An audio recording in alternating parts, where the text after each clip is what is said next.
It continues to say the U.S. is in conversations with a more reasonable regime, but there are now hundreds of U.S. Special Operations Forces, including Navy SEALs and Army Rangers in the Middle East, as well as thousands of other troops already deployed.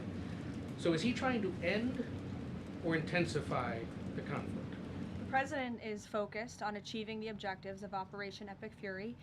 With respect to forces that are on the ground in the Middle East, it's the job of the Pentagon to create maximum optionality for the commander-in-chief. It does not mean the president has made any additional decisions. Again, he remains focused on ensuring that the Pentagon continues to achieve the objectives of the operation that was launched 30 days ago, and we're well on our way to doing that. So if an American sit at home hearing him say, I want to talk, but I keep seeing them send troops to that region, what are they to make of what's going on? There's two tracks here. The president has always said that diplomacy is his number one option and priority. Again, he tried earnestly, in good faith, to engage in diplomacy with the Iranian regime prior to this operation being launched in the first place.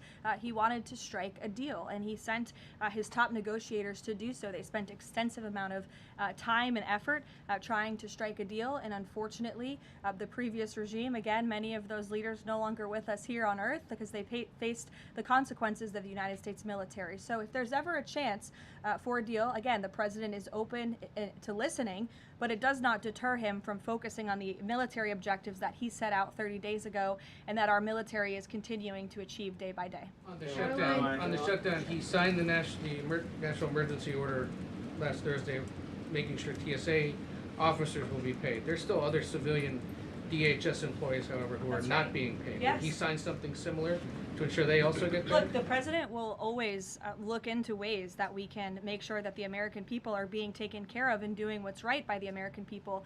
But again, it's ridiculous that the president even has to go to the length of working with the legal team and the Office of Management and Budget to identify these funds. It is the job of Congress to fund these agencies. And Democrats in Congress have voted 7 times against funding the Department of Homeland Security. Congress should come back and they should get it done.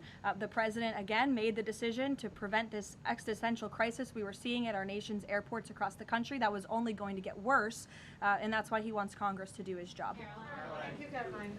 Since you mentioned I'll go to you as well.